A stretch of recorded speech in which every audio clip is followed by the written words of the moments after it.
People say to me, you've got animal cunning. I don't think it's corrupt or anything. The end result is they're happy, and that's all that matters. Yeah. I didn't meet my dad again until I was about 30. How was that meeting your dad after all that time? Yeah, the world's changed now. But back then, if you went around the circuit of what I'm on about, where it's 200 quid, I paid Oasis 100 quid. The section I was getting together was for Nick. He'd rung me up and then he's saying... For the firm? So he starts to say, I'm doing the Sweeney and then I'm doing the firm. Yeah. And in the firm there's going to be at least 150 lads. Who can help me get 150 bits? But every shop we've opened, Norwich the other week, unbelievable. Next year is 20 years of 80's casuals. Want to throw a few parties, really, if I'm honest. Okay, we're chatting on today with Neil Primett. How are you, Neil? All right, good. Lovely to have you in, mate. Absolute pleasure. I said before when I've done a little teaser on my Insta that you are probably the biggest name in the business, I would say. I think so, mate. I think so. Yeah. I don't know many other names that have been doing what I've been doing. Not really, no. Yeah, absolutely. For your retro gear, etc. 80's casual classics, absolutely huge. Yeah. Get yourselves over there, people. Anyone who wants your Tashini, your Fila, your Diodora, all that. Yeah. It's all there, mate, isn't it? It's all there. Yeah.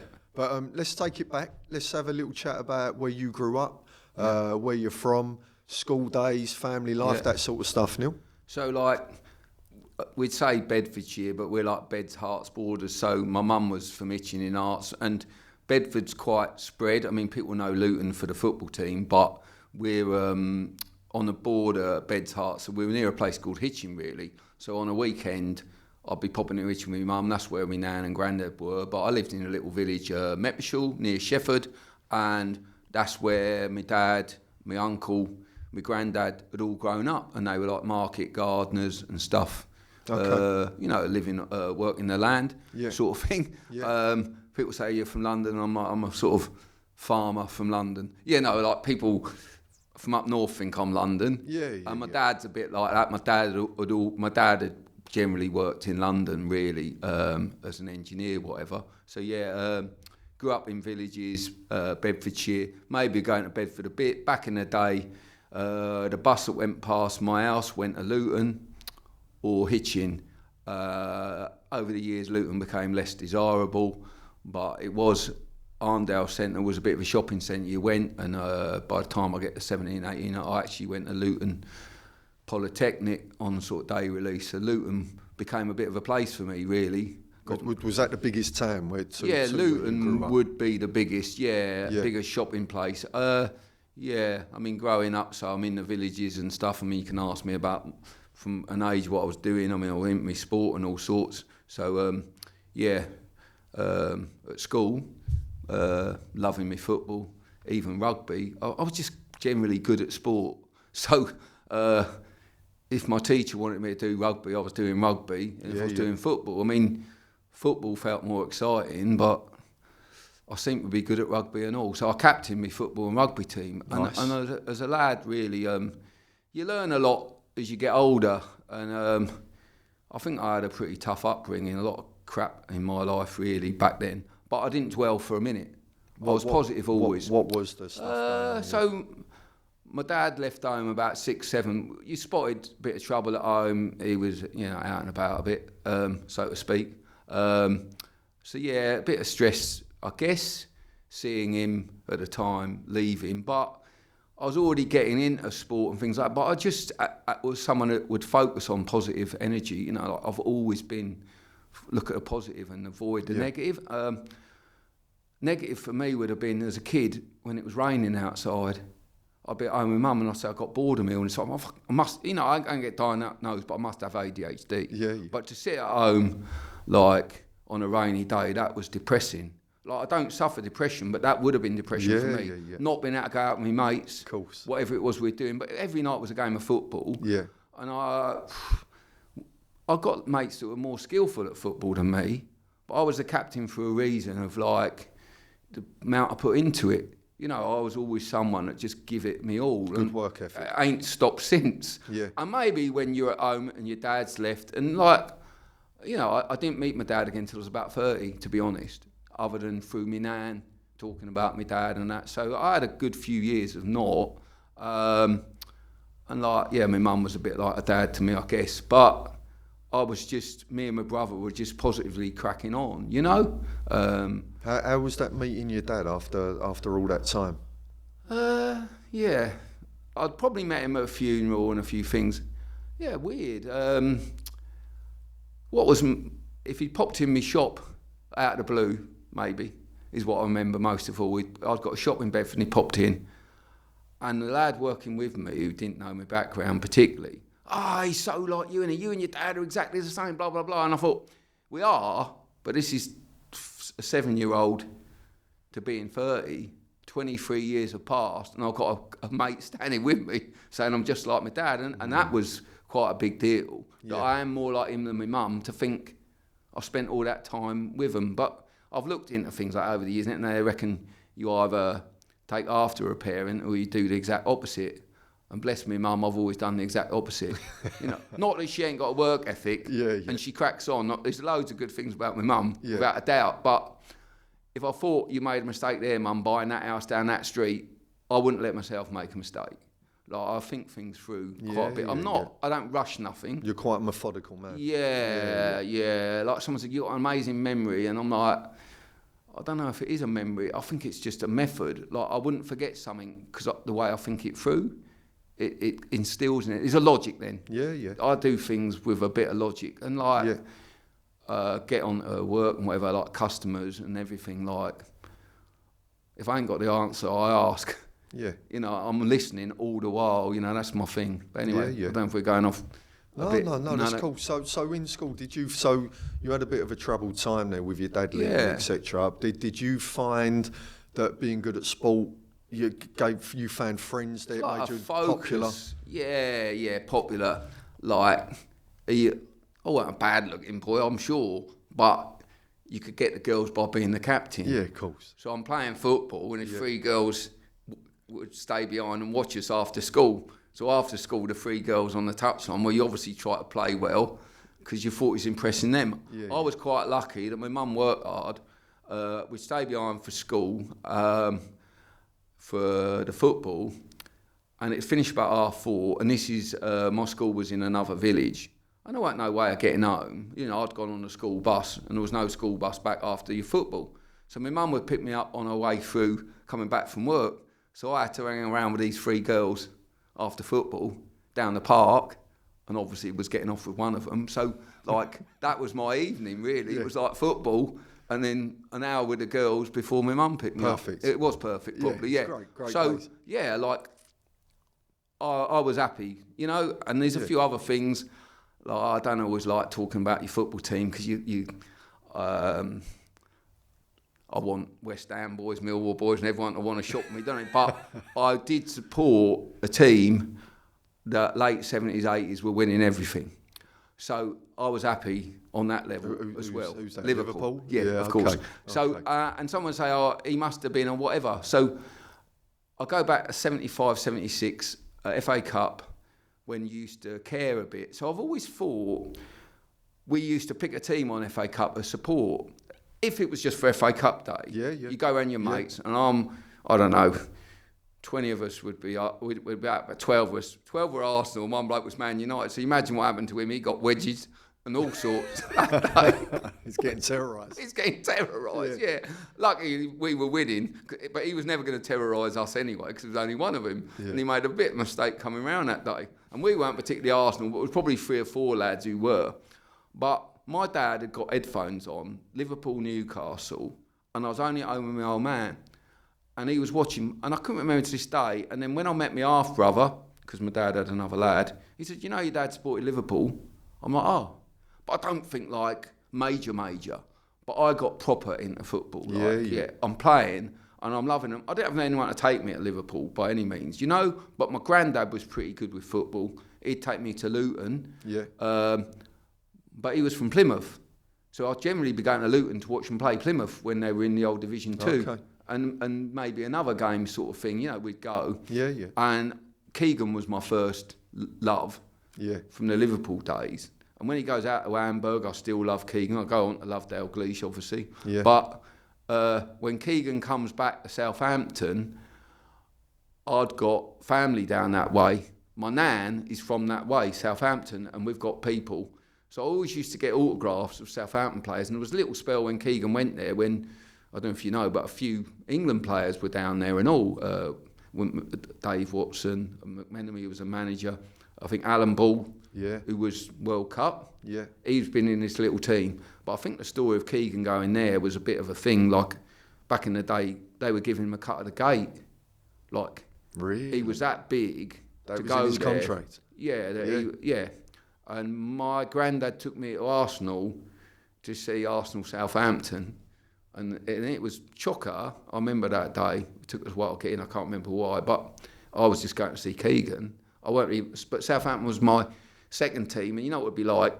My nan and granddad used to give me like a Southampton kit for Christmas. But that was like second team. But it was royal blue.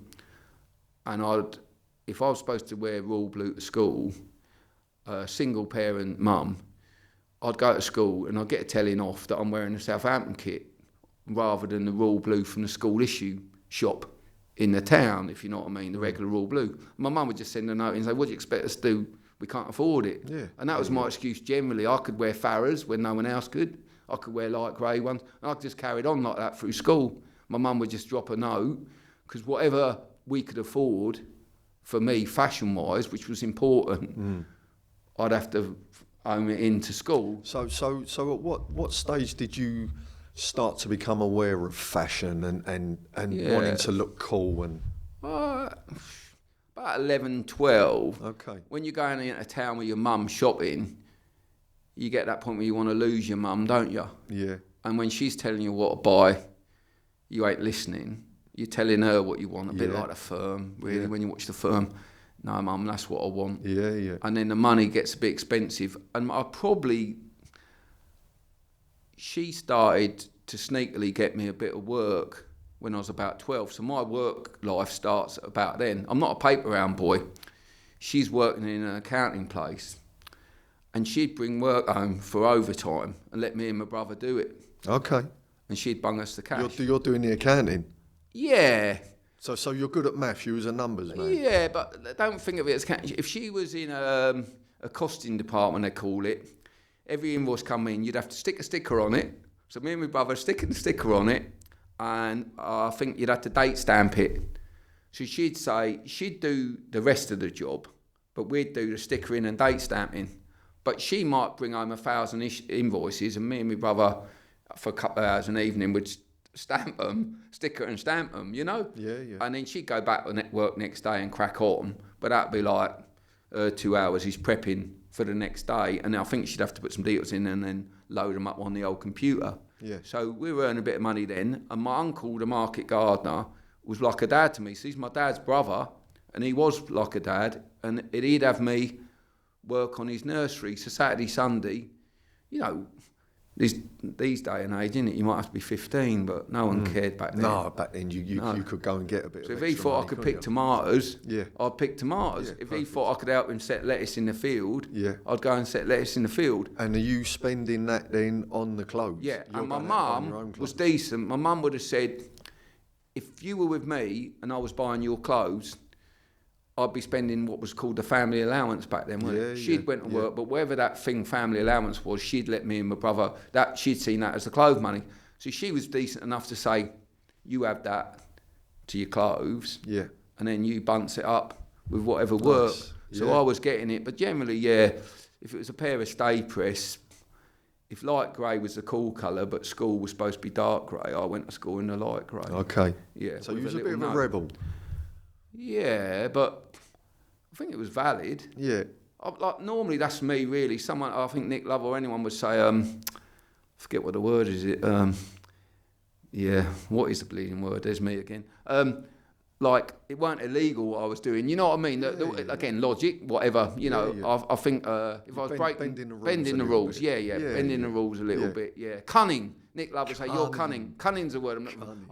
People say to me, "You've got animal cunning." Yeah. But like, I don't think it's corrupt or anything. You know, like I might have a bit of animal cunning now and again with my customers, but the end result is they're happy. Yeah.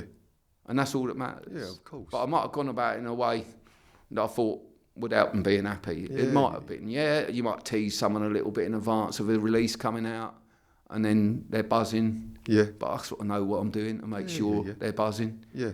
But they're buzzing, isn't they? Well, it's smart. Yeah, it's smart. It's being smart. Yeah. So that's always been me. Like, you could get a bit excited about a new release. And say, I want to put it out tomorrow. I want to put it out tomorrow. I said, put it out tomorrow. I'll put it out in 2 weeks' time. He'll buy a pair of trainers today, love them, and in 2 weeks' time he calls me every name under the sun on socials because I've just delivered another item.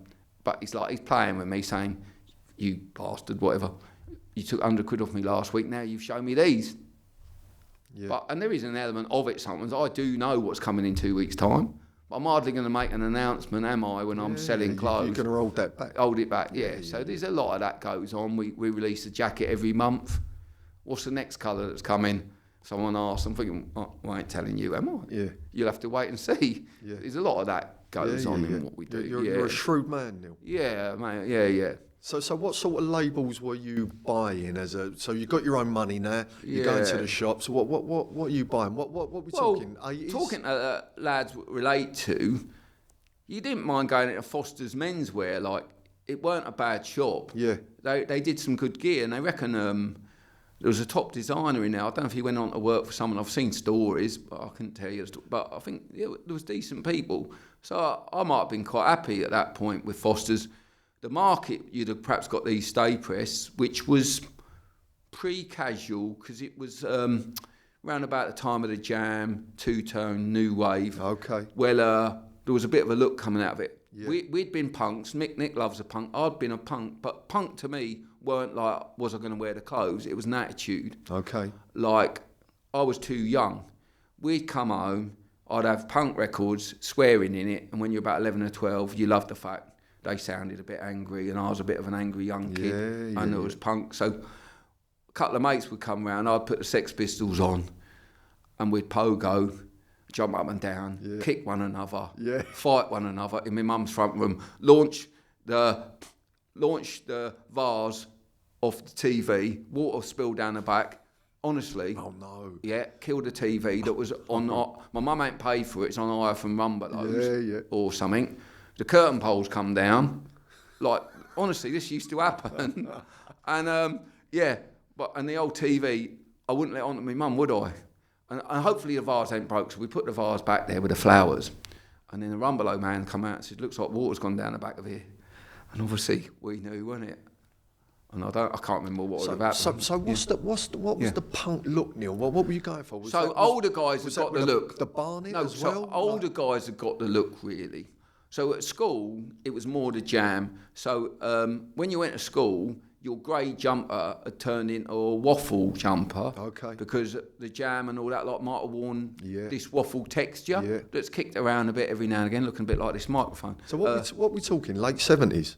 Yeah, late 70s, going into 80s. Early 80s. Someone in Liverpool, Manchester, will claim they did casual 2 years before us lot, but whatever. So you'd have had the Stay Press, which was a moddy look. So I think what it was is you could be into punk music, but me and Nick would say, but you still wanted to look good. It's a bit like when grunge come out. You might think a Nirvana record was good, but you were never going to look like Kurt Cobain because that was just dreadful look. As far as I was concerned. The guy who chose to look like him was just some down and out to me. I was never going to look like him, even though I might have liked a Nirvana album. The image of it put me off it a little bit, you know? Yeah. Versus the Gallagher's, it's a bit different then, isn't it? You like the music, you like the look, you like the whole package. But, so I probably like the Jam, I probably like the Style Council a little bit more, just because it felt a bit more smoothie, boy. Wham were wearing the gear, not that you liked Wham, but you liked what they were wearing. And then, like Waffle, and then Fred Perry was kicking around, but putting it in perspective, that weren't an expensive thing. It is now Fred Perry, back then, not at all. Fred Perry was proper affordable, but that was a look at the time. So Fred Perry, Stay Press, Waffle cardigan with football buttons. Okay. Yeah, and then it moved a little bit from that into the casual thing came about, really, which was the sports casual, I guess. What sort of year was that when that came in? Are we talking? So I saw it happening in about 81. So what was important to me, I was a runner by then more, like wanting to do 1500 and whatever, and like going down the youth club was a big deal, you know. So you went down so what did you do young? Where did you meet girls? Where did you go? School youth club disco, things like that. There used to be a disco in another village we'd go to, or the youth club in my village where you might go and play table tennis, pool, and you were allowed a free rein of playing music on the decks. Yeah. And we'd scoot around, whatever. And I thought I was a bit of a break dancer-ish and that. So I just... Did you spin on your back? What did you have? Do you know what? I was more of a gymnast, right? And I'd got strong in my arm. I was a small lad, but I could do balance and all that. So I was a bit of a party piece gymnast, so like more handsprings, that sort of thing. So my party piece used to be, even after a few drinks when I got older, even by the time I'm 18 or 50, I still proved I could do handspring when I was 50, and I can do a somersault on a trampoline, but I was a bit of a gym boy, so I'll just be around. I weren't a top dancer or anything like that. That ain't my particular skill, dancing, really, but I would have been doing, there was a few bands kicking around at the time where in their videos it was almost a mix of backflips as much as it was the old breakdance thing. But lads did do breakdancing, don't get me wrong. But yeah, of course. I got a line over that. You get a bit of line on. If we went to a small town disco, you'd get some top breakdancers there, In my village, I wouldn't have said many. There was a lad at school that could do body popping. Yeah. And he was a great crack. He got some glasses like mine, really, bless him. Funny lad. He was quirky, and it was even funny to see him doing the breakdancing. You know, it weren't like black lad on the street. He was far from that, you know what I mean? It was almost like a mime. But so the casual thing, I mean, I suppose we were upper school, which in Bedfordshire, by the way, is 3-tier system, they call it. So you have junior school, middle and upper. Right. So by the time you're 13, you've gone to upper school. Yeah. Then I'm mixing with other town lads and stuff. Okay. And a lad from London had come to our school, Scott, and he was a bit ahead of the game. So he'd got, and his dad was in the building game and had a bit of money, and he was wearing a gold, sovereign rings, maybe a ski jacket. Yeah. And us lot started off affording a cagoule, because I don't know the money, but the cagoule might have been 30 and a ski jacket was 100. Yeah. You know, so my outfit pretty quickly then was, we'd go down to London for the day. There's various places you go, but we'd end up in Chapel Market. Okay. I think the gear was legit, but it was cheaper to be buying it off the market than a shop, you know? And there was little shops in Chapel Market, and I'm sure they were legit. And a few mate of mine got a feeler. I got a Pringle jumper, a cap of roll neck, and a cap of cagoule. And that was me blowing a serious amount of money I'd got saved. Back in Bedfordshire, you could get on the market and you could get your Farrahs, which was the happening trouser, or lowest cords. Yeah. They weren't stupid money. That had just been them bottoms had kicked off really, and they're what lads wore. But bottoms was part of the look, but it weren't the premium part. The premium was always the sports thing. Yeah, you know what I mean? Whether it's feeler, but it was Beyond Borg's feeler wear, or so-and-so surgery. And maybe I'd seen it a little bit because I was a bit of a sport boy, that I had seen it a little bit that way, and wham, it definitely wasn't the football thing, but mate, he come up from London, he was embodied in the football thing. Okay. He wasn't that much of a football lad, but he obviously was at school with that crowd. With people that were. Yeah, and he'd come back with it. He was an Arsenal supporter, to be fair, but, I mean, for me, to be into football, I used to think you had to be able to play it, and I could play, and he couldn't. He got 2 left feet. So, you know what I mean? Like, my passion was a bit of both. Yeah. So, I got a pair of Nikes to do 800, 1500 running in on grass, but they were down the youth club and all. Yeah.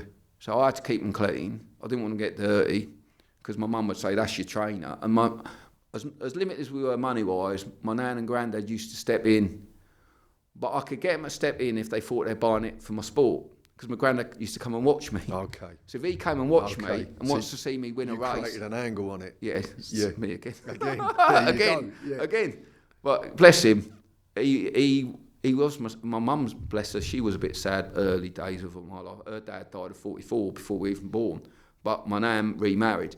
So it was a step granddad, really, that supported me all that time. Okay. So when I talk about going to football, we always saw him as granddad, but he was very supportive of my sport. Good man. Yeah, and they were, like I say, I had to make do with a Southampton kit, but I didn't feel too bad because of Keegan. And then I think my Liverpool kit was from Woolworths, so it weren't a real one. Yeah, yeah. Back then, you just get a red one with a white V in it, in a little made-up box. Yeah. Do you remember the football boots in Woolworths? The Winfields, they're called? No, the other one. I think they were Panther. Were they Panther? Right. Did they have 4 stripes? Oh, could be. I feel like I had a pair out of there that had 4 stripes. Like Snide Adidas. I must admit, I can't think of a 4-stripe brand, so that would probably be it, whereas K-Swiss became a 5-stripe brand. Yeah. Patrick, a 2-stripe brand. Yes. Yeah. So, I mean, it's the story of Patrick, really, which is a brand I sell now. And people get a bit funny. I don't remember that being a casual brand, Well, enough lads wore Patrick Cagoule. But if you were like me and you're into your sport, Keegan wore Patrick boots. Yeah. Patrick sponsored Southampton and a few other football teams at the time. So I'd got Patrick football kit and they made the best kit. That Southampton kit was legendary. Portsmouth lads are going to hate me. But no one would doubt, even now when you talk about Admiral, someone said, Leeds and Tottenham had amazing kits because Admiral made an amazing kit. But Patrick made a blinding kit. But Keegan's boots, he'd got top-level kangaroo. But, he went to a sports shop and it went, same as now, really. It went down a pecking order. And I could have had basic Keegans or slightly a nudge up. And I'd go in my local sports shop, Astral Sports. Keith, who run it, I knew. He was a bit of a football boy. So you're getting sound advice. Yeah. I've learnt a lot from Keith about my boots. And he might have sold me mum. She wanted me to have the cheap ones. I might have nudged her up slightly. But they made the best boots, Patrick. And I loved them. So and so did a lot of other lads. So when I started to come back with this brand, and then Patrick said, how about doing some footwear? They made the number 1 football boot, I think, at the time, lads wearing them, a top football boot. And if they had Keegan, Adidas were still left with Beckenbauer. He was a generation before. Yeah. They hadn't found a new name to put on the boot. As far as I'm aware. Years later they do. They have all these other names on boots, Adidas and Nike. But back then, and Patrick had Keegan and Platini, and they'd both been back-to-back Ballon d'Ors. Yeah. It used to be called European Football of the Year before it became Ballon d'Or. Yeah. So they had the 2 best players. But I used to go out to the park and just kick around in my trainers, whatever they might have been, and lads would say, Adidas kick, whatever was your footy trainer. But by the time I took football serious, I'd go up the park with my boot bag. So I took my Nikes off that were my running shoes, and they were blue with yellow. Lads will remember them, like Nike had it away that year, with a blue, yellow. Mine were Wally Waffles, but then it was internationalist. And I've heard a lot of lads say they proper got into trainers when Nike brought this stuff out, and Nick and me would say like Diodora and Nike Wimbledon, which McEnroe wore. Nike Wimbledon white and blue. Down south, Diodora and Nike Wimbledon were massive. So I had Nike Wimbledons eventually, and I had this running shoe, the Wally Waffle, in like your Rawley yellow that Nike renowned for. But and that was my outfit. So we're talking early 80s. We're talking that casual era's coming in. We're seeing it in local towns now. Yeah. And that is coming from, would you say that was coming mainly from the terraces, or was that coming from later on in life, you see how it comes through. But I think we were sporty boys, knowing we were paying a premium for what we were wearing. And we knew at my school, there was only 6 or 7 lads partaking in it, like an elite thing. And if we went to a bigger town, you'd spot 20, 30. It felt quite elitist to be blowing that money, really. Yeah. Probably a lot different from the cities and that, and stories other people tell. And I've got all the stories now they've told. So I know, like everyone says, it's all about the football. And I thought, if football's Saturday and you don't go to the away game, so that means you only go 1 game every 2 weeks. Do you wear this clothes? Because we went into town on the weekend wearing them clothes. I lived in my clothes. Yeah. I loved them enough to live in them. So I couldn't see how it's all about football. Yeah. If I went out to take a girl out or meet a girl, I was in my gear. And around our way, girls wore it. A girl, if I had a pair of Farrahs, a girl would have a pair of Farrahs. If you want to get your arse pinched on a night out, it's because these trousers you wore were tight. and they couldn't help but pinch your backside. I don't know if you're supposed to pinch a girl's backside or not. You probably get a slap. But and they got this wet look perm, and even lads have got the perm at the back. Yeah. We'd all got highlights. Well, I'd certainly got highlights in my hair by that era. But and then the girls might have worn a bit of tops, or they borrowed their fella's top. There was a lot of that going on. Casual boy, girl, she jumped his top. And so the classic outfits, I must have lived in them. I tell you what, my mum was quite proud and all, because she'd take photos of me. I'd get dressed up to go to the youth club or wherever I was going, and I've got photos, because she thought, he's looking smart. My lad's looking smart in what he's got on his little roll neck. And a popular item around our way as well was like called a suede and leather. So it was like a patchwork. I got a load made for the firm. Okay. I had to get them knocked up. Okay. Because Nick and me had all these books out, Pompey Boys, and you could constantly see them. And I said, if we want it authentic, we've got to go looking for this suede and leather. Yeah. And to think one was still kicking around over the years was slim. So I found a leather guy to make them. And I was thinking, if we get good placement in the film, maybe it'll make a comeback. Maybe I'll sell a few. I had a go with it, but I started to notice with Nick, he's like, the London lot never wore them. We're putting them on the Portsmouth. So it was almost like I had a meeting with Kappa and I'd worn Kappa. And Nick's like, nah, we're going to put Kappa on the Portsmouth. You know, like, Portsmouth lot ain't going to like me, are they? But I'd worn the same gear as the Portsmouth lot I had, but he was sort of picking the London crowd, what he remembered to be Feeler, BJs, you know, your thing there. So certain things, and the leather probably never got on a key character, probably never got on camera. I'd have to pause free frame when I spot some guy in the background and say, there it is. Yeah. And I'm sure some lads did, but it ain't significant enough. If Bexy Boy or Callum... No, they were in their tracksuits, mainly, weren't they? Yeah. That's interesting, yeah. I mean, someone said tracksuits didn't happen. They certainly did happen, but I get the story of it. Someone didn't wear it at football, but lads around my wore a full tracksuit, and with with the hats and all that were in the film. The Deerstalkers. With a full tracksuit. Yeah. And they were often the guys that if I went to a disco, they could do the body popping breakdancing as well. The full tracksuit boys were generally clued up on their music. I didn't mind the music, but I was never going to spend money on music because the clothes were top of the list. Yeah. So I was taping the chart, borrowing music and going out, you know. But I wouldn't have been spending money on music. Not then. No. All yours is going on clothes. But I bought punk. Yeah. And then I went to buying clothes. Yeah. Yeah. But so once you come through school, Neil. Did you carry on that accounting, or did you go into something else? So I go.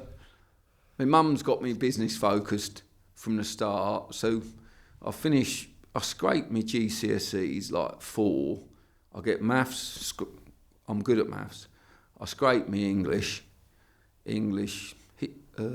history, geography. So I had all what they used to call, I can't remember what they call them now, but the basics. Yeah. Not the ones where you take an option. The ones that are known, the ones back then you were known to do. Yeah, you had to. Science weren't going to happen for me. Yeah. And like computing, and then did you have an interest or not? I think I'd just done them all the while, and maybe got my head around history a bit, scraped through. Never interested in revising, want to be out every night. So I scraped through them with a basic level. Probably could have gotten to A levels, weren't really interesting. So I wanted to go into work and earn. So I'd done some interviews, but if they weren't going to come off, I was going to go and just do business studies because it was obvious to me that might be broad enough to take me down the route of where I was going to go, a bit mathematical and all that. So anyway, I looked at some bank stuff. I was dating a girl at the time, and her old man was a hairdresser, and he said, I cut hair for free, stock market guys. So I had some interviews down the stock exchange just as I'm starting college. So I'm thinking, I'll start college, but if a job crops up, I'm out of here. I'm going to go and do a job. I want to earn money. I've always been earning, and college is getting in the way of me earning money, really. And my mates were more builder boys doing YTS back then, 25, 20, not a lot of money, really. But they'd all started careers. But the jobs never came off. I got quite scared at the stock exchange. I weren't much of a drinker, and this bloke sat me down and he said, Are we supposed to be swearing or what today? You can swear, mate. Well, he might have said, are you prepared to be called a cunt? Are you prepared to be called he was telling me all this. Because apparently I'm going to be a runner. Yeah. And these lot are going to be shouting at me non-stop. So he's telling me all this. Yeah. And can you handle your beer? And he's got a drinks fridge and he's almost egging me to prove I can handle a drink. Yeah. And I can't. Yeah. I go out, had a few drinks back then, and I'm still trying to do somersaults or whatever. But I'm not much of a drinker really, and there's another story on that. My mum met an alcoholic, put me off drink for life probably. Okay. Yeah. So that's another thing. Yeah. I drink sweet alcohol, but I can't drink stale old beery alcohol. Right. Because that's the smell of a bloke I didn't like. Okay. If that makes sense. That brings back bad memories. It ain't good. Yeah. Ain't the best. Lager's all right. He probably drank bitter and I feel bitter about bitter or something. But I go and do business studies. And again, I'm not the most academic. We're going to student nights and all sorts, me and my mates. Whatever mate's prepared to go out, I'm out every night. And again, I'll probably scrape through my business studies. But apparently, I've got a distinction in marketing, which probably makes sense. Makes sense, mate. Yeah, it probably makes sense. My head sort of knows how to think about things, but as I'm going through, I start managing a mate's band. Okay. So at the same time, they're going, oh, you're figures-minded. The guy who manages the Smiths, he was an accountant, and it became apparent that band managers are often money people and stuff, or fashion people, by the way. Fashion or money or both, that sort of thing. So I end up down this route of apparently people who do manage bands. But whilst I'm there, I get day release. You've got to go and do 2 weeks. So I end up 2 weeks where my mum works. So I'm back at my mum's place. They don't know I've been doing work there previously at home on the quiet. Right. I do day release, filing, you name it. And then the big boss in the accounts place saying, oh, you've been great. As soon as you finish your course, 3 months' time, you've got a job. And I'm thinking, I ain't been for any interviews, but someone wants me. You know, it's like, I'm proving myself. To go and get a marketing job back then, you'd have to go to London. So I'd have to start commuting. And I don't think that was me at the time, not really. And I wouldn't have known what a marketing job was neither, particularly, if I'm honest, back at that age. I was good at economics, marketing, that sort of thing. And I'll come out with this marketing distinction or something in the various papers. Anyway, I go for this interview then, because when they said we're going to employ you, I've had enough of college. I was never great, never wanted to do it. I'm 18, I go to the interview. She says, how much money do you want? And I said, $4.5 grand. I wasn't expected to be asked how much money I wanted. I weren't ready for the question. I'd never worked really. So I said, $4.5 grand. She goes, we could do better than that, we'll give you 5. I'm like, that was all right then. And then you got day release. So you're going to be a trainee accountant, management accountant. You got day release. And I'm like, all right. I don't want to go to college anymore. And that's 4 years. So then I'm going to Luton every Friday, college for 4 years. I mean, eventually, I qualify, and I'm a qualified management accountant. I am. Yeah, okay. And across that whole period, I'm managing bands throughout. I'm still doing another job. I launched a clothes shop in Bedford. While you were doing that job? So you were doing all those things on the side? Staying late. Yeah. They thought I was great staying late. I was running posters off on the photocopier. Right. It's 20 years ago now. I can probably say it without getting in trouble. Yeah. Someone else might have stayed late. Fuck me, I'd be on the photocopier. I'd got this poster on running out, and I think, don't walk in. He'd be going past the door, and I'd be trying to cover it. Yeah. But I bet he knew. He must have thought he could have dobbed me at my boss saying, Neil seems to like doing photocopying in the evening. Yeah. You know what I'm saying? Yeah, yeah. And then by then I'd been given a company car. So were they posters to promote the bands that you were managing? Gigs that I was putting on. Gigs that you were putting on gigs. I'd got my own band that I was self-promoting eventually. Okay. What were they called? Second Skin. Right. So what sort of music, Neil? Yeah, like an indie thing, really. I guess. Like I got into music generally, every sort of music that was talented, and that's what my mates did. That music. So during that phase, I got into my brother and that were into a few bands, a band called Spirit of Destiny. I got into them, followed them. But I like a lot of music. I'd like Chaka Khan. I'd liked all the 80's dance. If you went to a club, I'd be into whatever music they're playing at a club, and we'd have a few drinks, and we'd dance at the club. I wouldn't have loads of drinks, as I was saying, but I'd probably have Pernos and all these sweet flavoured drinks. When Hooch come out, that was my favourite. Hooch, remember Hooch? Hooch was my one. 2 Dogs. Yeah. Hooch and 2 Dogs. Just felt like you're drinking bitter lemon. Yeah. So I was all right with that. So I'm not anti-alcohol, but I was anti-bitter. But yeah, so no, I'd have had that phase. So where are you putting these gigs on? Are these in your local town? So yeah, Bedford had got a reasonable venue. So someone else was a promoter there. So I'd worked out, that he liked my band because we'd get 100 people. So he might be booking headline act who could get about 80 people in, and then he books the local support band who brings crowd. And apparently you want to support the big band. So because you want to support, you're happy with 50 notes. Yeah. But it's £4 to get in. I've got 100 people. That's 400 quid in it. Yeah. So I start doing the maths and decide to promote myself. Yeah. So then my band would go down to London, and we might have played in Harlow with a band called Ride, who got signed to Creation, which was the Oasis label and all that. Yeah. Got Pally with them. Yeah. And then a few bands come along like that you meet, they get deals. And I'd say to them, come and play Bedford, I'll give you a show. And maybe they want 200 quid, whatever. But if they bring 89, like I'm saying, and my band, we're getting that big, the place packs out, then I'd have let my band have 200 quid because they pulled 100, not 50 quid, because it was my gig by then. Yeah. Whereas the promoter was taking the money previous out of my renter crowd, wasn't it? So we'd do stuff like that. And then the band would have an agent. They'd report back saying, this guy Neil in Bedford, he knows how to put a show on. It was packed. And then the agent rings me up saying, I've got another band, because agents have got 10 bands. And then another agency would be ringing me, and they'd just spot.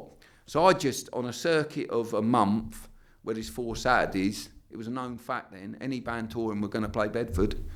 And there'd be a going rate you'd pay for a band sort of thing. And generally, that was a hobby. And I'd probably make 300 or 400 quid a week. Yeah, which nice. On top of my day jobs and everything else. Yeah, good money then. Right? And then, like, my band weren't playing then. By then, I was doing every weekend. My band was playing the odd one. And by then, I'd let them be the headline. Because in Bedford, they were big enough to pack it out by themselves. And if they went somewhere else, whatever, they'd have to be a sport act.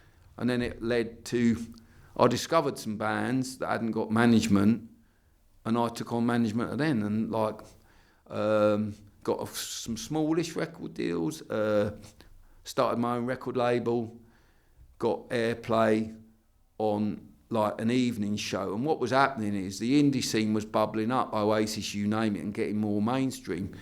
So like a student show starting at 8 o'clock at night on Radio 1 moved to 7.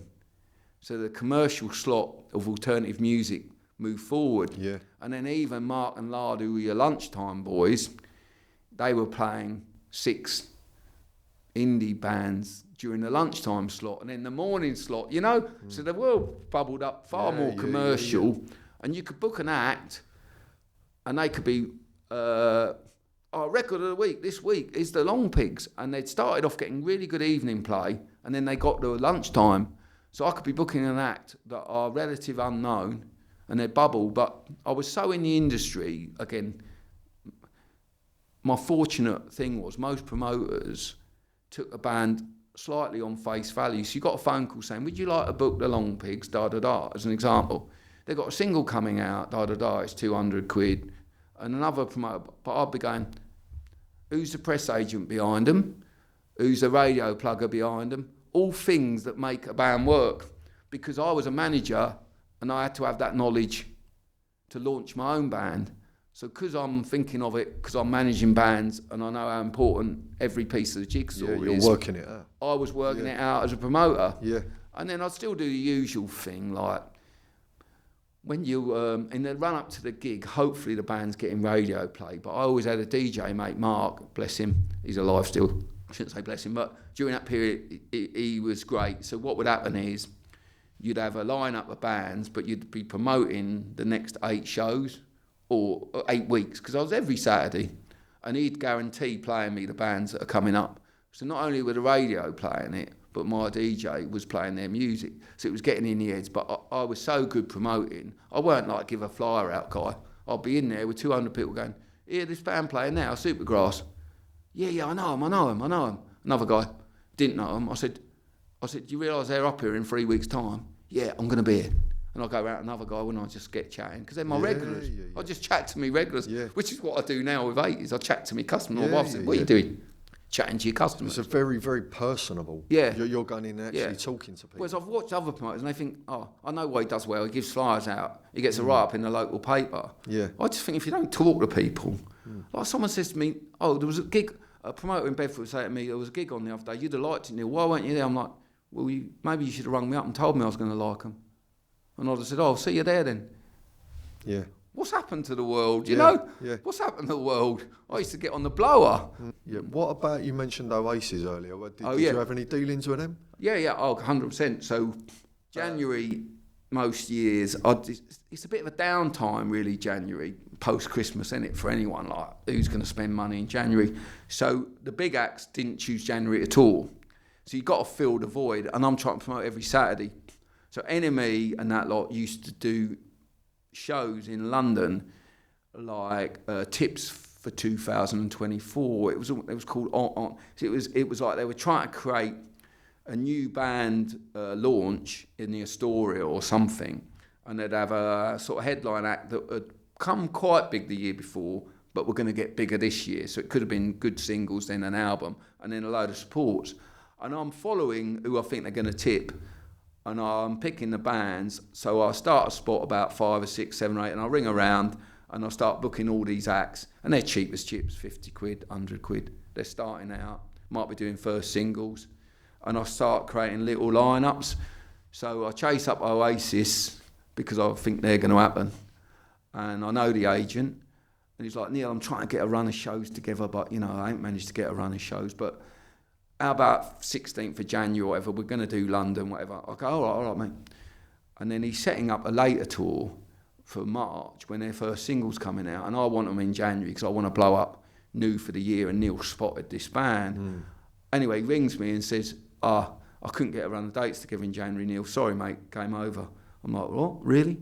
But I'll put you on the front of the next tour. So if he'd finalised the next tour, he'd chuck me on the front. By then it's Wednesday and my regular night's Saturday. And Saturday's a good night. Yeah, it's my regular night, and I've got regulars who come out Saturday. So I have them on a Wednesday, 100 quid Oasis, Wednesday night. You wouldn't mind that now, would you? But I've got first date of the tour. Yeah. 4 quid on the night, £3.50 in advance.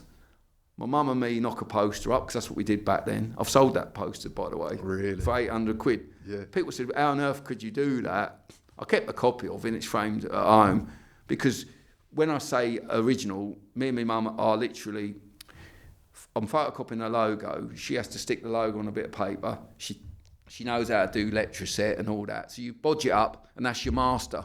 So that master copy went in, didn't it? And I run a load of copies off this master that she's created. Yeah. So I sold the master, which is a tatty old bit of paper.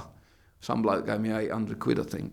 And then the January show that I was supposed to be back-to-back with, in London, I went to that with mates. It was 150 people, I think, Water Rats, and I had Gallagher's set list, which I've still got, but I failed to think about getting it signed, just grabbed it off the stage. That's a shame. Because there was nothing ego-y about it or anything. Of course. It was just some little spit and sawdust venue in London, and I'm going to be putting them on later on, ain't I? So I never got it signed, bit of a letdown really. I since spoke to Liam's kids about it and stuff. I've sent Gene chats to me, his lad, and I've sent him pictures of stuff I've got.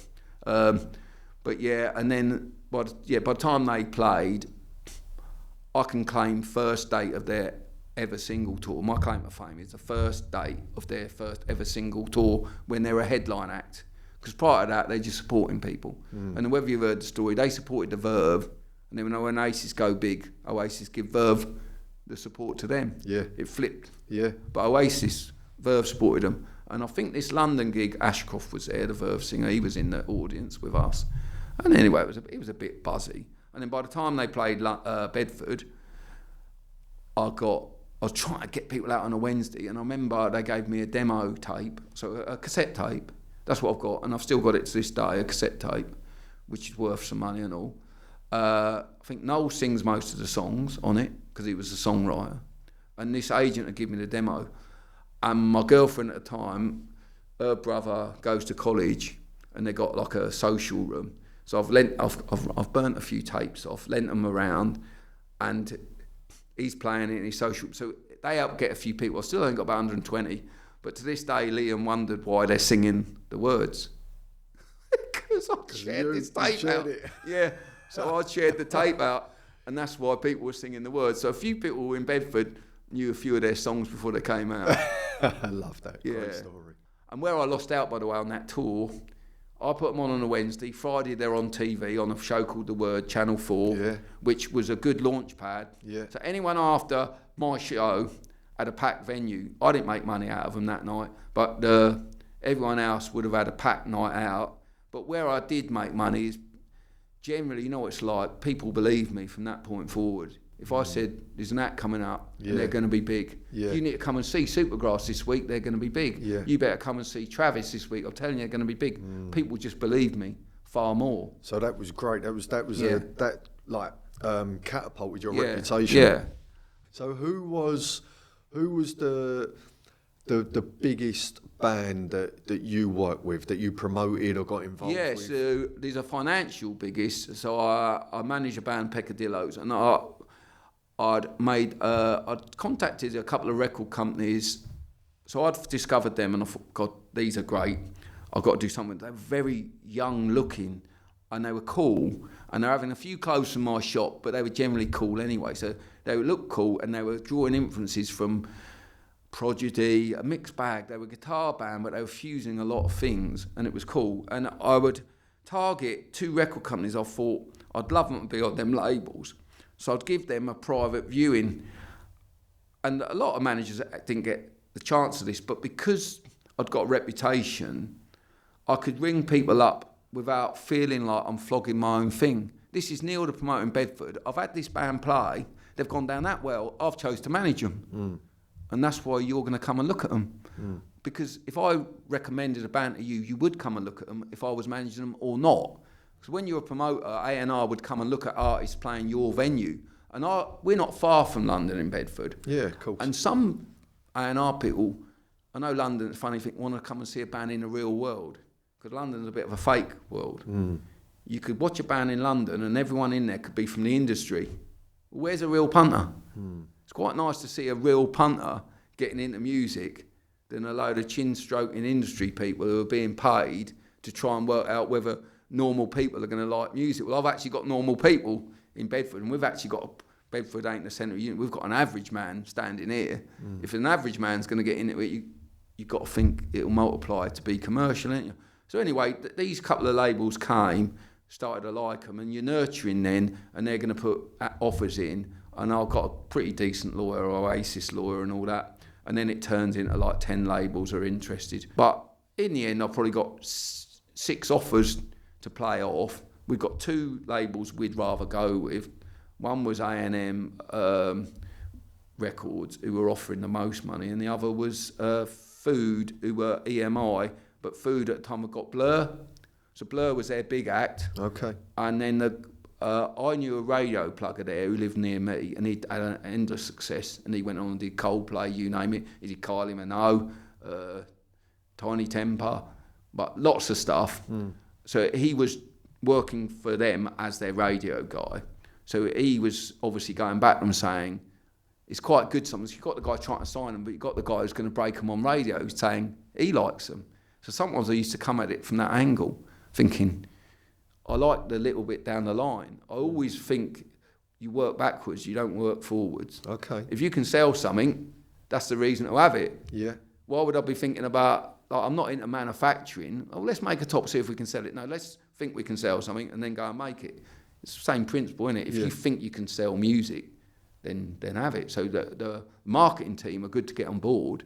And then when the deals came in, I think we'd got a 200 grand deal with Food. And then eventually this A&M they offered 300 grand, what's called 2-album firm, because any band can be dropped whenever. You sign a 6-album deal, and someone says 6-album deal, and the deal says 150 album 1, 250 album 3, 300, but it's drop at any point.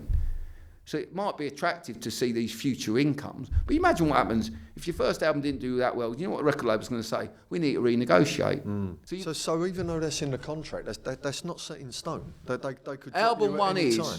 Okay, album 1 is. So you got your advance, that's coming, and in it will say, we guarantee, your lawyer would say, minimum 75 grand towards recording the record, a little bit specification, £100 budget for videos. You'd have all these money, tour support. Back then, if you went on tour, it cost money. Yeah. Starting out. Yeah, you've got to be big. The world's changed now. It's all about these big bands making serious dollar touring. But back then, if you went around the circuit of what I'm on about, where it's 200 quid, I paid Oasis 100 quid.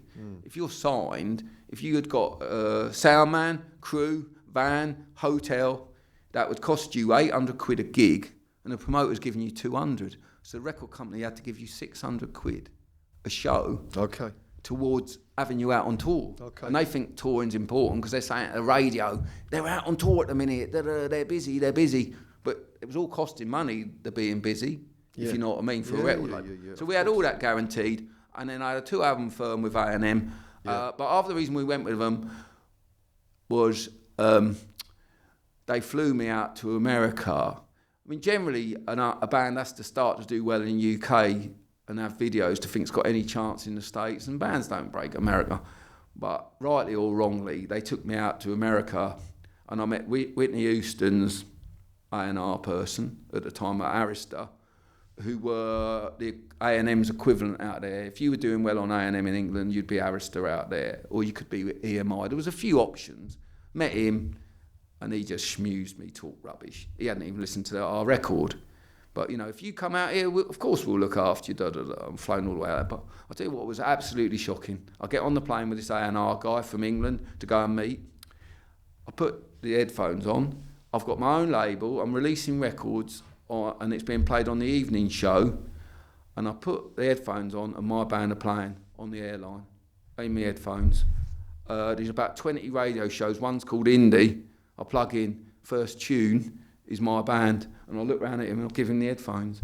And I just, things like that have happened in all my life. But this is like small time. Yeah. The chances of it, unbelievable. And I thought, we're going to have to sign with these. Because it just, that blew me away. But they were supported by Travis and Coldplay. Really? So we were at the level where them lot were coming through, and they were supporting us, but they leapfrogged us. Yeah. Back then, the gig was £4 and the album was 15. People would think nothing to go into a gig. Yeah. Buying a record, that would take some doing for that band to excite that guy to go and buy the record. To spend that money. He was coming to check them out. Not, he might have bought their single because you could get them on the counter for £2. Well, it's like you said earlier as well, when you were talking about the money you were earning, you'd rather spend that money on clothes. Yeah. So if you got 15 quid there, you'd probably rather spend that on... a night out. Yeah. Everyone wants a night out, don't they? You can have a night out. Yeah. You can go and see your show for £4. Yeah. Buy a couple of drinks. I realise I have to balance it now because I want all my lads to have a good time and have a night out. That's important. But obviously I want them to buy my clothes. So we start talking about an Oasis tour coming up. We talk about Stone Roses reunion. We talk about all them things on our socials. We always have them. We've blown it up. Going to the cinema or watch a film, whatever. And I expect someone to turn up to the cinema in their feeler jacket. I expect someone to turn up to an Oasis gig in my clothes, don't I? Yeah. But if I promoted going out too often, they wouldn't be able to afford the clothes, innit?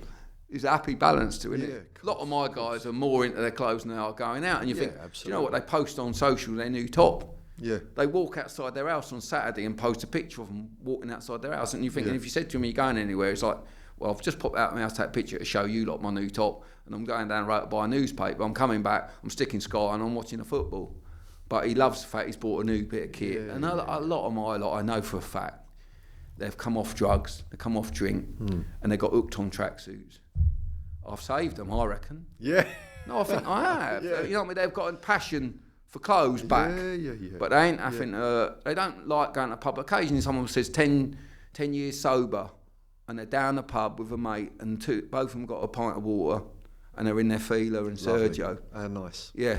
Does that make you feel good? Yeah, it does, it does. It should. I get a buzz off it, the feel-good thing, always. It's my passion. And then customers, like, I started earlier, like, everything I've ever done is feeding off customers. Like I say, if I didn't have knowledge about football and then why people wore stuff, I've picked that up. But I'll have a row with lads saying, it ain't all about football. Surely if you want to look good, and when you were in the 90s you want to look good and you were going out clubbing or whatever, football's one day, innit? You definitely dress well for football, and you're citing that, but you wouldn't then put rubbish clothes on the next day. You dress well every day, right? Yeah. If you care, you care. Yeah, absolutely. I looked in the mirror Saturday to look good for football, and on Sunday I decided to not look in the mirror. No. Do you think people care as much now about clothes as they should? Like, what do you think of the fashions now coming through? I don't overly take much look of it outside of our own thing. But, I mean, yeah, if we're going to talk about 80s, the 20 years of 80s, I got the nostalgia thing going, didn't I? Everyone started loving the old look. But the biggest thing for me now is how all these brands I've done, this example, Navy with Gold, this isn't John McEnroe playing a game of tennis. This is like a modern move on. The way our customers gone back and found the brand, a bit like me, he's been happy to then progress with it, you know? It's not all about, I think, what was it, Hooligan Factory, where they joke, you look like you come back from the 80s sort of thing. On a Saturday, lads will pop out in their Feel a Bit, the ultimate classics. But other than that, it's progressed into a brand, innit? I must have been in Derby the other day, and the guy saying, Neil, I wore this back in the day. I'm like, yeah. And he's holding this tracksuit that was an original 80s one, whilst he's wearing a Sergio Tacchini coat, my absolute bestseller, that's got a terracey CP look about it, I guess. Callum wears it in marching powder, the 4-pocket coat. Yeah. And I've sold thousands of them. So he's telling me back in the day, but I'm thinking, yeah, back in the day, but you're clearly wearing the modern jacket that is so not John McEnroe with a tennis racket, because I swear football terracey coat don't relate, does it? So, like, the whole nostalgia purist thing, we ran that for a long while and it was great, but I think, like, a lot of my original boys have bought every single one of them, probably. But, like, how I've developed things with brand, which is a long old story, how I've worked with brands to bring me where we are today. I think I've brought brands back to the forefront of someone wanting to wear their favourite brand. Yeah. But it's not, every now and again, it's the nostalgia piece, but they're loving the new piece. And it's fairly affordable is the reality of it. So I think during COVID and that, I think I was going to touch on it really, is he can do a few things. He can go out with the missus. His mortgage might be finished, by the way, the older lad. He can go on more holidays and he can buy some T-shirts, shorts from me, Bennett, and you name it, and he's still got enough money. Yeah. He's not buying like proper stupid high-end, is it? Yeah. When you're talking about going out in the 90s, there's been some fairly high tickets on stuff. Yeah, well, I mean, the Stone Island coats and the stuff then, I mean, they were trumpy, weren't they? Yeah. They were, yeah. That ain't my guy now. That world has died down a lot, but I think, like, people want to enjoy life a bit. Yeah. Agree. So take us to how you got into the film world, because I know you're close with Nick Love. You've done lots of stuff with him. How did that come about? So Nick Love starts contacting me in 2007. You made a lot of money out of me out at the business, ain't you, mate? You've made a lot of money. You know what he's like. He didn't mince his words. He's telling me, but he's being nice as pie. Yeah. I'm making the Sweeney with Ray Winston. Yeah. We want him lounging around on a couch with his gut hanging out in a red Turinda, 2XL, 3XL. Could you get me one? And by then, they're £600-700. The big sizes are 800, 900. I could still get a small medium, because that ain't the world that's chasing them. And if you imagine back in the day, the lads wearing them and playing and all that were that size. So second hand, there's a lot of small, medium, original Turindas kicking around. But the chance of a tennis player being a double XL is slim, isn't it? Yeah. So they were top dollar. Yeah. So they were always 800-900. And if you wanted a full suit with bottoms, that was £1,000. And I bid on these a lot of times. And I was married at the time, got divorced. And I spent £30,000 on buying vintage second-hand clothes. And I reckon £7 or £8,000 was Turindas. So if I was starting to have it away, I spent every penny of it on developing an archive. Someone said, oh, Neil's a collector, and I became a collector. I got a massive collection. FHM covered it in an article, but the collection I was getting together was for Nick. He'd rung me up really, and then he's saying, I'm also... For the firm? So he starts to say, I'm doing the Sweeney, and then I'm doing the firm. Yeah. And in the firm is going to be at least 150 lads. Who can help me get 150 bits? And eventually I meet him, and he's like, I don't want it to just be the business with Danny in a feeler, da-da-da. Back in the day, there was Best Company, and half the brands I didn't really know. Yeah, yeah. But I go on, he'd ring me up one night. I'm just about getting divorced. My life weren't great. Oh, I'm at home with the missus. Oh, I ain't really at home with my missus. And he'd go, there's a Best Company coat on eBay, 300 quid, the yellowy one that the Port Pompey guy wore. Right, yeah, yeah. Remember the big main Pompey boy in this yellow coat? Yeah, good coat. He's like, you got to get me that. Yeah. And I'm like, I got it. And he was just fueling me. My divorce is coming up. I reckon I got 40 grand in my business account. Well, you imagine what happened by the end of my divorce. I'd only got 10 grand in there. And I got 30 grand of vintage clothes, really. Yeah. And which was going to part launch the business, launch the film, and every one of them vintage items, as much as people think Fila, Surgeon, all that know what they're doing, bless them, they're great as they are, they don't, because their world's gone. Whatever they were in the 80s, they've been through ownerships, you name it, and they ain't got the original. It's not like a CAD on a computer, is it? Back then it was a girl doing a drawing. Do you reckon they've got a drawer with the old 80s drawings in? They haven't. So I had to give them the vintage garment worn by Bex or someone for them to go and get it made. So a lot of stuff, and Nick would be taking a feeler at the time because they were helping. You will look after Neil, won't you? Nick weren't paying me a penny. Someone said, what do you pay? You weren't paying. Well, you don't need paying, do you? You're going to make money out of this. You made money out of the business. You're going to make money out of the firm, aren't you? I'm like, because I said, are you paying me for this? And he's like, no. So I blow a load of money, and then I get involved in the wardrobe, don't I? So I'm on set with Andrew, and I am getting involved in what people are wearing. And in the lead time, I could go back to Fila and say, I want to get it made. The only problem I had with Fila is they jumped all over it and all, wanted to go to all the parties, the lad who was involved, get involved with Nick, going out with him and all the while. And then it even got to the point where they got heads up on the product that was going to be in it. And I said to Nick, this is a bit tricky now, because this was going to be an exclusive world for me, launching this baby and helping you with this film. I need a little bit of exclusivity. So they actually then let me have exclusive on Turindas. Okay. So if Bexy was wearing the red and Callum wearing the red, you know, and then historically Tamara had worn the navy in the business, they eventually get this fabric right. The story I'll tell you, I've spent 8 grand on Turindas for the firm, vintage second hand, they're all there. Second day of filming, they've flipped Bex into the LS tracksuit to walk across the green in their classic LS, because they got LS at the time had made duplicate copies.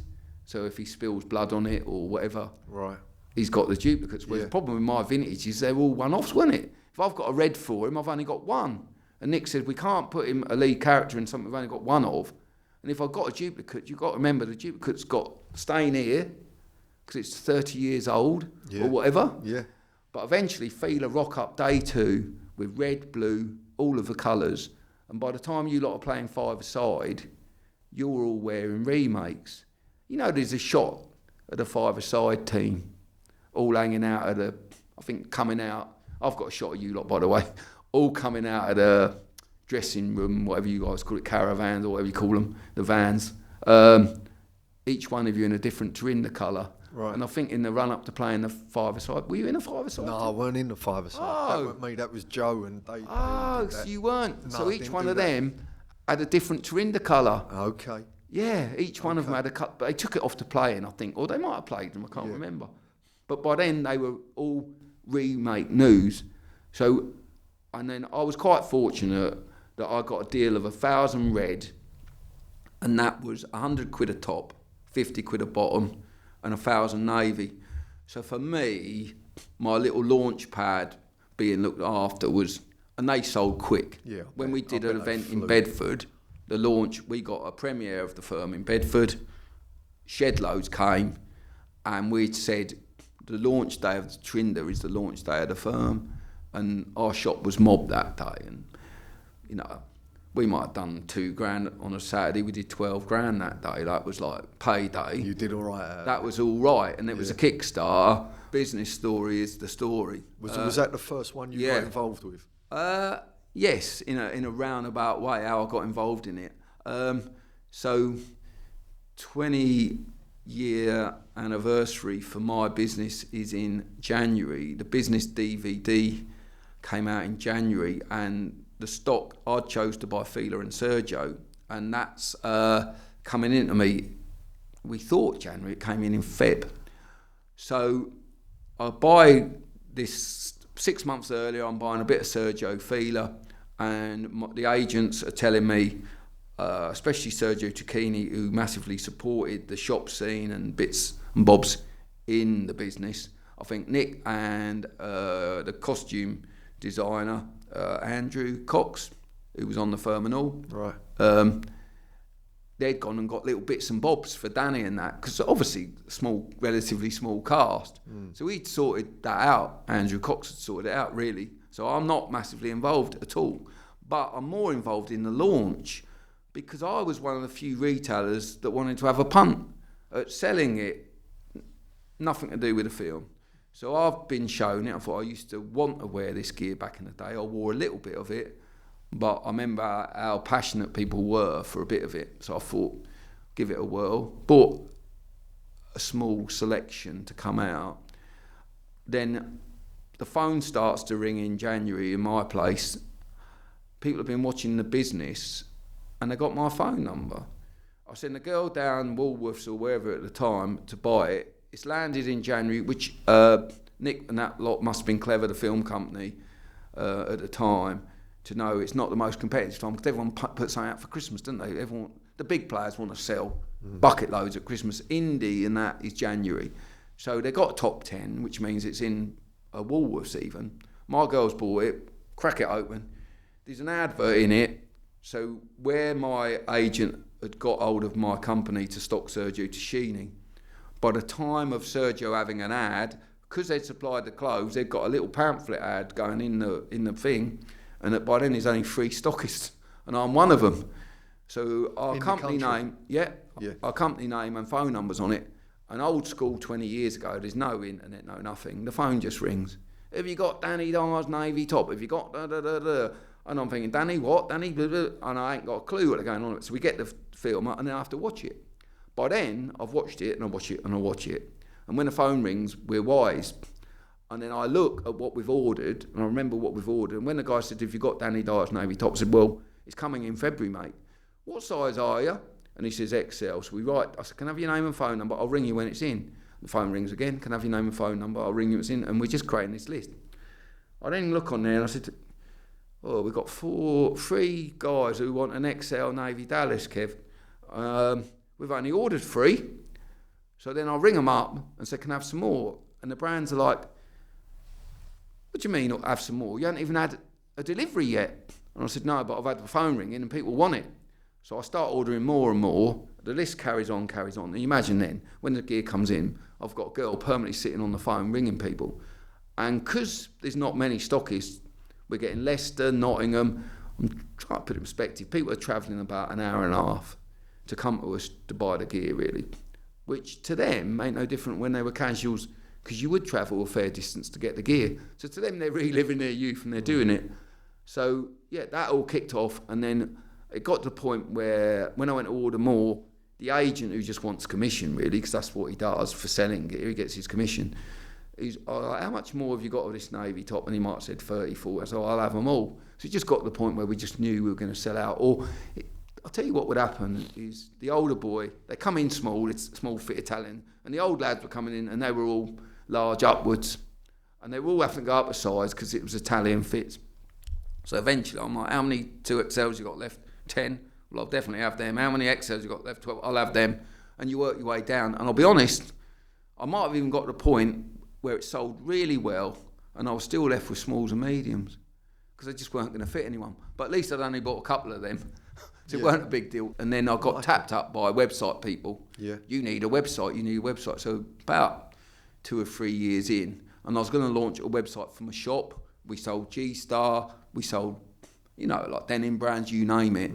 So I launched a shop, and 98% of what I sold was retro 80s gear. I mean, that was some wardrobe on the firm, though, wasn't it? Yeah. I mean, I remember seeing that and going, oh my God, like it was, the gear there was a joke. How many pieces do you think you had on there?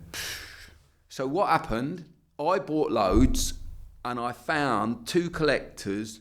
One was a small, medium lad, so he was regularly going to eBay, sort of buying for himself. But a lot of them lot are buy, sell. Like they buy something if they live in it a bit, but second-hand's got a resale. So it's a bit weird, the whole second-hand market. You get a bit of fun wearing it, sell it on. Or if it don't quite fit you, you sell it on. So he was quite active, a guy called Jimmy Paul. So Nick's like, we've got to meet Jimmy Paul, his collection's amazing. And Jimmy was great, he didn't mind handing it over. Nick had got to offer some guarantee they're going to get it back, but he could sell to them the same as me. That I didn't even say, early doors about payment, Nick did give me something. He didn't pay me, but he said, I'll give you these 4 items worn in the business. So I got Tamas Turinda, which he's called me up and messaged me before, I want my top. Have you give it back to him? No, have I? Because it weren't his bloody top, was it? It was a top that someone got in the film. Yeah. He'd have liked his top and he'd want to pay for it, or he'd tell me he'd want to pay for it, how much. I'd been offered $4,000 for it. So am I supposed to say to Tammy, you can have your top, $4,000? I'd framed it. I've got a load of other frame stuff, and he must have given me some of Danish stuff. So I must have had 3 or 4 items, and I knew that straight away. We knew they were of value, like. So Jimmy Paul, to be giving his stuff back, it gone back to him worth more than when he gave it. Because Bex is wearing a couple of his tops. You know, he's in his polo with when the baby's got the old Stanley in the mouth. He's wearing one of Jimmy's polos. You know, and he could say, as worn. And if Andrew Cox or me, we could do a little sign in document as worn in the firm. We got off like letters of authenticity saying as worn. Yeah. That'd up the value. So there was a lot of that going on. And then to be fair, he got his gear back. And then I had another collector, at least another 2 collectors. So they loaded up. I remember having meetings with Nick. We went and met all the brands to get them involved. Like, what gear have you got that's authentic, that looks apart? And we go, no, that ain't, that is, that ain't. And maybe some of them rush things. Because what had happened, by the way, is he was all guns blazing for Sweeney with American money. And Sweeney was happening and the firm was the next project. So I got him this red Turinda, by the way, interesting story. Met a bloke from Birmingham, halfway up the M1. Took me little lad who must have been about 6 in the back of the car, I remember. Was divorced by then. And he opens his van, and I think my missus at the time, my girlfriend, who's my missus now, she was a bit wary of me meeting this guy, and I'd got to hand over 800 quid for a top that was meant for Ray Winston. And then Nick said, the Americans have pulled the money, we're going with the firm. So all of a sudden, Sweeney had gone, we're straight into the firm, and we ain't got long.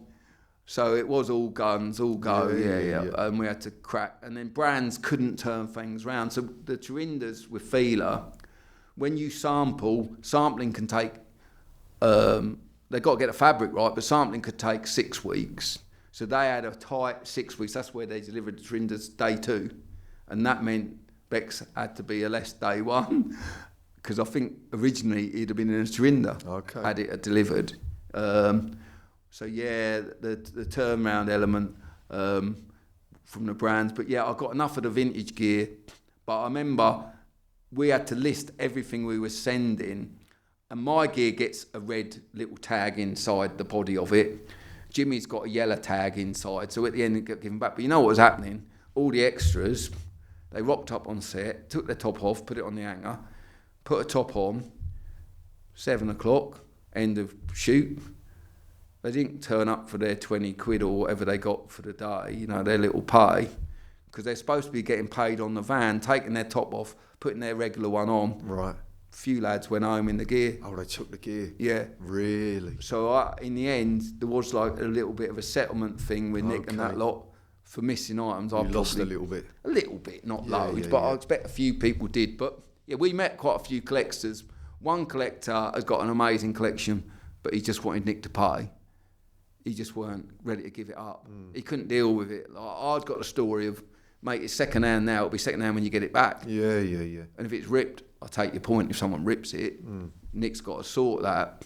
But if you get it back second hand, it should be worth more, because there's a chance out of one of these 30 pieces, Bexy's wearing one, or Snowy's wearing one. Yeah. When Snowy walks around the house in whatever he's got on, that's quite a statement piece, if you know what I mean. Like, so that was that. And then after the film, I think Andrew Cox had pulled other gear in, and then Fila had weighed in all these Tarindas and other things, and other brands had weighed stuff in. But none of the brands wanted their gear back. They were given for wardrobe, and when they're second hand, they're second hand. So Nick says, do you want all this gear in the room? Make me an offer. So I took my gear back, and then I made him an offer for the other gear. So I bought another load of gear. So when the film's coming out, ahead of the red Tarindas, I'd probably got about 10. And in it, one was Bexy's bullet hole, or whatever. Did he get shot or stabbed? Can't remember what happens. Can't remember it. Which one? Shot or stabbed. But anyway, there's a hole in it. Yeah. And I've got that one framed. But I can see in there, Bex. So I had 4 of Bexy's tops, because obviously the amount of times he wore them, there was at least 4. I've got Callum's name in 3 of them. So I'd got as worn by Callum, and so I did sell a bit of that stuff. Nice. Yeah. Nice. So, but Nick knew when I was making him an offer, that offer was coming from the fact worn by Bex, worn by him. I can't remember how much I paid him for it all. But he said to me, if you put it in storage and I make a sequel, I know where to come for it, but we don't want it. We're not going to put it in storage. You may as well store it for us. So that was the idea. And then my collection got mega huge. And then guess what? Fila saw me selling the gear. And he was like, what are you doing? We supply that from. What are you doing selling it? I said, well, Nick just said, make me an offer. But that's generally what it's like. Once you've been given something, it's yours. Yeah. So Nick, Fila had given it. There was no give back. But I think by then they thought we could do some giveaways and stuff like that. But I'd got the gear. But anyway. Okay, so that's a lot of the film stuff, Neil, that you've done. Loads of stuff with Nick Love there, all that sort of. What other things and other people have you worked with in the industry? So I mean, a lot of the celebs, I say, come chase me. I mean, they shop with me, really. I mean, we don't do giveaways particularly, but like big things that kind of happen in our business really is lads got into the business. That is the big launch one for me, really, and the glamoury part of it. And I think the business brings the whole wham thing over. But like Joey Essex, when he was in Towie, I didn't know Towie at all at the time, but a lad who worked with me did. And you do spot a big order, especially back then. Joey spent about 1,500. Yeah.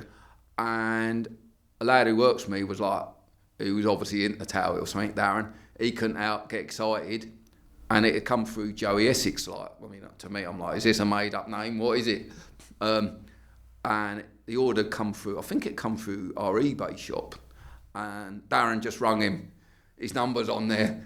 Wanted to have a natter with him. Yeah. So Darren didn't hesitate to give him a bell because he was all excitable about it. And then he placed another order. I think Arj from Towie did. I mean, I know these people now. I didn't know them at all then. And we were like looking at one another, me and my partner, thinking, is this wise to mention anything to do with it? So we didn't mention Joey or nothing at the time because we thought it's an alien world from the football crowd and all that. Yeah. But things started to blow up then again. Small sizes, posy, much more posy, which I like that bit. Yeah. I'm into that posy thing. That's me all over. I was a posy boy. That's me. I had the not fake tan. It became the fake tan, but I was on the sunbed. Yeah. Or on holiday. So me and my mates, we thought nothing of going to have a sunbed in the 80s. That's what we did. Yeah. And we wore the thing. So the Joey thing, and I think that Joey went into the Love Islands over time and all that.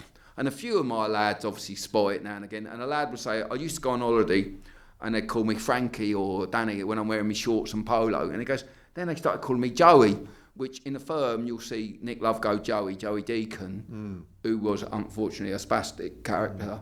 real life, Blue Peter, that people saw on Blue Peter, and they gave money, and it was a bit of a playground joke. Pretty cruel at the time, but it was a playground joke, and Nick Love puts it in the firm for valid reason, because it was a playground joke. So lads think they're being called Joey in a nasty way, and then these older lads realise they're being called Joey because younger people think Joey Essex. They think this guy wearing the gear thinks he wants to be Joey Essex, he's seen it through Danny Dyer and the Wham days and wants to relive it, have a bit of fun on holiday. And we've been massive with the holiday thing. So then it obviously developed into that whole look became Marbella, Ibiza, lads going on business holidays. We get sent Stag do pictures with 20 lads in. We've got endless pictures like that, and we put them up every year. Little reminder, and people go, "Oh, Dave, that's got to be great for our Stag do," and we still get it now. But that sort of glamoury side, I remember going to like a V festival or something. I think it was Stone Roses, I think. Yeah, that was it. Finsbury Park. And young lads are coming up to me going, "Oh, yeah, you're Neil, aren't you? We wear your gear." And they're all quite young. "Sorry about Joey." And I'm like, "What do you mean?" They're from Essex, these lads. Like, apologising that he's wearing their gear. But, I mean, I've met Joey since. He's a great guy. And the thing I feel as well, I defend all that lot. I said, they're equally passionate about my clothes as you are. And I'll respect anyone with that level of passion in it, and they want to look good in it. And what is he doing? He's wearing the shorts with a polo, same as you are, and he's pulling it off and carrying it off. I get it, some of my lads get a bit umpy when they see the track top warm with a ripped pair of jeans or something that's alien to them. Because then they think, what's that all about? They can't get it. But generally, he was generally wearing it in a like-for-like way, weren't he? And he weren't having fun with it.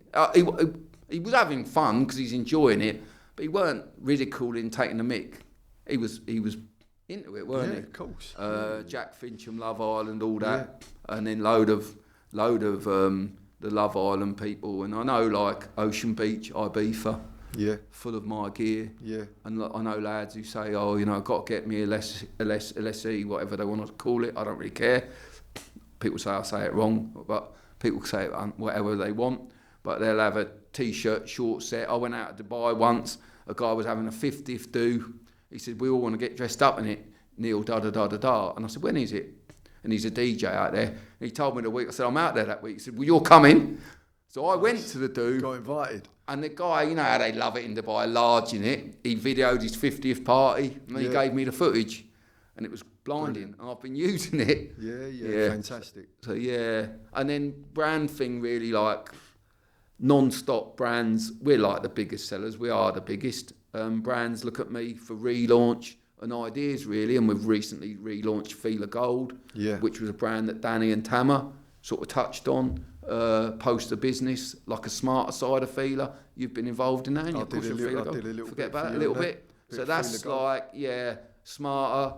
And then, like I say, we've developed Sergio, us, from being like, if it was once track tops and polos, which is McEnroe, the T-shirt has become immense, and it's an affordable, and it lads going on holiday, few T-shirts, swim shorts, little matching sets.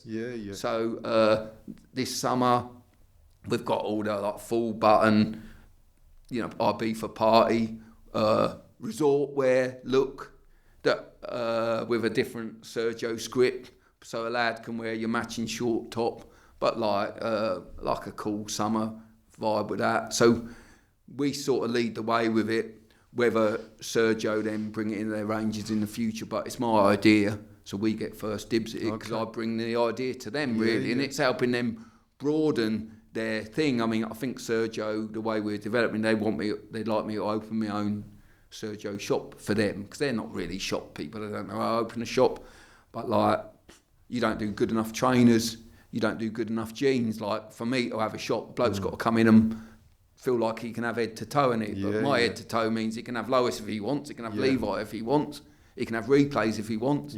I've got a few options for him. Pair of Deodora trainers, you can if mix his it up. favourite polo is Lacoste polo, well, he can have his Lacoste polo. You know what I mean? I'm not. The beauty of a multi-branded retailer like me is I'm giving the guy many options. You've got choice. Yeah, and then you're not just flogging your own thing. It might always feel like Neil's the salesman, but I'm giving you multiple options, and you pick whatever you want, mate.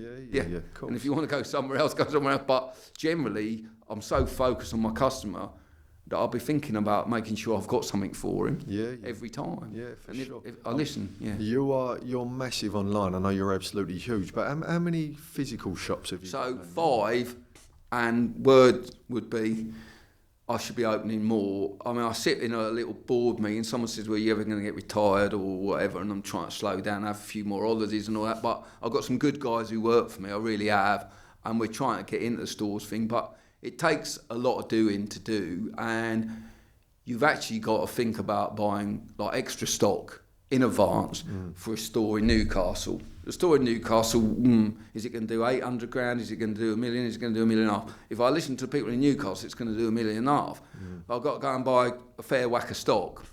But do you know what happens? I go and buy a fair whack of stock, and my online business grows 20%. I ain't going to lie, we've been growing 30%. Last year we grew 35%. That's massive. We're having the worst year ever this year. We've only grown 25 on top of last year.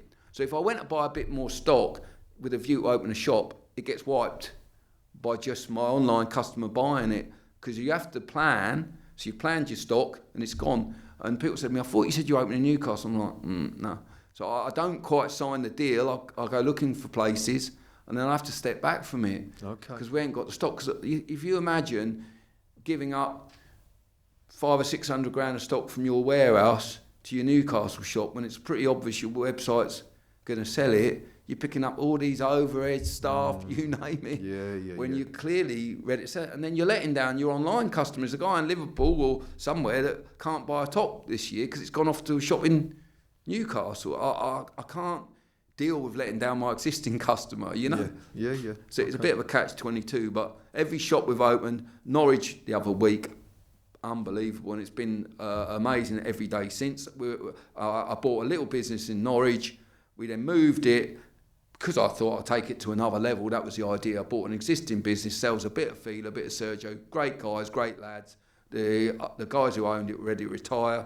Bought the business with a view to moving it up the road. Had to do a little deal with the landlord out of that business to go to a far nicer, renowned unit that used to be a renowned menswear in Norwich, and that's just been immense. And then we opened our little flagship in Romford. I wanted to get a store in London, so to speak, in a real heartland type area with real lads. And even the agent said to me, Neil, Chelmsford, Romford, blah, blah, blah, go to Romford, that's where your boys are.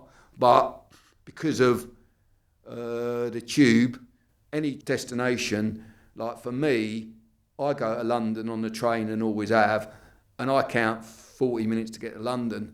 I don't think nothing of the tube when I get there. That's what me and my missus do. We go to London, then we tube. Then you're on the tube, So, all right, Romford is 10 minutes further than Oxford Street. It's 10 minutes. Of course. And it's been unbelievable. He took a load of money in Romford yesterday, and I said, how many people travelled? And if he took $2.5 grand, he said 1,500 was people travelling. And like, so if you just... That's great, isn't it? They're coming specifically all that way. So you imagine my competition, bless them. Some bloke says, I'm going to open in Romford. Not me, someone else. He's going to get £1,000. I'm going to get 2,500. I think nothing of people travelling an hour, really. And when someone says, where will you open? There has to be, to me, almost a 2-hour gap, because the guy in the middle's got to go an hour that way or an hour that way. So when I pick like Romford and Norwich, Thetford or heading out that way, Ipswich, Colchester, you're almost, am I going to Norwich or am I going to Romford? And if you and the missus say, I fancy Norwich this weekend, I've heard it's a nice little market town. And when we were in Yarmouth last, we popped to Norwich, we had a nice day out, didn't we? We'll have a bit of lunch, da-da-da-da-da. That might feel like a nice day out, which a lot of my shops do well for that reason. That it's a destination, but some lads will say, I'm just going there getting out, and Romford at times might be that sort of place, but they might take the missus, and I think on the train, the stop before is Westfield. You could drop the missus and the daughter at Westfield, and you crack on, and then meet up with her. Perfect. So that does work. Ideal. I know you've bought your book with you, Neil. Let's have a look at your book, mate, because this is a great stocking filler, right? Well, Christmas coming it's up, one mate. example. Yeah. people don't spot the size of this casuals, little book of casuals. This sells really well. I think this one, about £15, this one. And then we've got another one from an 80s casuals book, way bigger than this, a lot more in it. This is my sales pitch, £25, my sales pitch for Christmas. I've got a few of them to shift, but they are better value. But this is a good one for the pocket, great for the beach. We've always sold this well for holiday, but for a Christmas read, I'd recommend the 80s casuals one, £25, mate. Yep. Brilliant, love it, Neil. And what's next for you, mate? Probably another store and travel the world a little bit, have a couple of holidays, but I'm still the marketing face and everything about the business is me. The ideas are always me, you know what I mean? But so I'm driven by doing something new. Like if like me looking out the window when it's raining, I've always got to be doing something. Do you know what I mean? And at the minute it's still focused around 80s casuals. Want to do some events. Next year is 20 years of 80s casuals. Want to throw a few parties, really, if I'm honest. So I'm hooking up with people who know how to put an event on in Derby, Romford or whatever, and like have a bit of a shopping day and then go to an event. It ain't got to be an evening do, like can be these Saturday, Sunday socials, you know what I mean? Free to get in, whatever it costs me to put on, I'll be funding it, you know what I mean? Nice. For people to go and have a day and throw a bit of party. Nice celebration. Interestingly, it's pretty nailed on. I may as well announce it now. We've got Paul Anderson, Bexley, coming to do a day in Romford. Oh, I love that. Yeah, he's going to do some signings and some photos. I haven't seen Paul for a long time. And he's up for putting on a red Tirinda and all that. He's up for doing nice. that. Obviously, whether people know, I was the shopkeeper in the firm. Yes, you were. You had a little cameo. We could do a little recreation of that scene in Romford. Love that. So that's going to be good. So that's a little launch thing. Yeah. That, and that might kick on to some other things. And I reckon a few people will travel. A lot of younger lads proper got into the firm. A few older boys weren't they a bit funny about the original firm and all that, weren't they? But the young lot, no, they don't think nothing. They love it, and they'll want to be there. And obviously Paul got more of a name, didn't he, in Peaky Blinders, and people sort of spot him. Even Danny Dyer, we share pictures of Danny in the business, and women say, "Is that Danny Dyer?" Like people who wouldn't have known he was in it, wouldn't have known. And Paul, it's a bit like that when you share him. Takes a bit of doing for them to notice, because that's 18 years, isn't it? Yeah, it is. Yeah, it's got. So to think he's 18 years older than then, for someone to spot, he happens to be half a Shelby or whatever. And he's obviously got a completely different look. Yeah. So I've sort of told his management, and he said he's up for it, that he's got to go back to the firm. Brilliant. None of this. Love that. None of this Peaky Blinders at my shop. That. Well, the firm was the thing that really started his career, wasn't it? I mean, Nick gave him that platform and that opportunity, and he hasn't looked back from there. No. That's great. Sweet, that's great that he's revisiting it and coming back to see you. So that's good for me, because my 20 years, telling the story a bit, I was saying a bit earlier, the nostalgia thing, we did make a big play at bringing back every single item from the 80s, and I spent years doing that, 5 or 6 years, and then I say we've moved it on, but the classics keep going, lads come back for the same old feeler top as yours, because it's a classic. Yeah. No, it's great. Neil, listen, it's been an absolute pleasure, mate. Brilliant. You're top of your game, mate. You are the man in this business. We all know that. It's been great talking to you, and I wish you all the very best for the future. All right, thank you. Thank you, mate. Cheers. You.